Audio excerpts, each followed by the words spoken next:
গত 15 বছরে তৃণমূলের অত্যাচারে অতিষ্ঠ হয়ে যারা পরিবর্তন চাইলেন, তারা কি জানতেন যে তৃণমূলের মধ্যেও এতগুলো ভাগ আছে? কোনোটা ঋতব্রতপন্থী, কোনোটা কাকলিপন্থী, বা কোনোটা আরও কোনো পন্থী।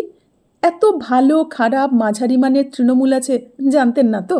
কিন্তু এটা তো নিশ্চিত জানতেন যে যত খারাপ বা মাঝারি মানেরই হোক না কেন, ওই ওয়াশিং মেশিনে ঢুকলে সবাই খুব ভালো হয়ে বেরিয়ে পড়বে।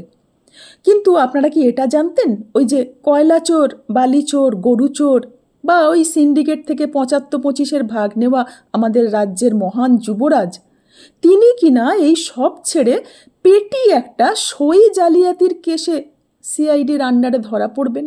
জানতেন না তো? ওনার ক্ষেত্রে এটা একটা ঘোর অপমান। এত বড় বড় চুরি করে কিনা সই জালিয়াতি! এটাও কি ওই ভালো হওয়ার ওয়াশিং মেশিন নাকি?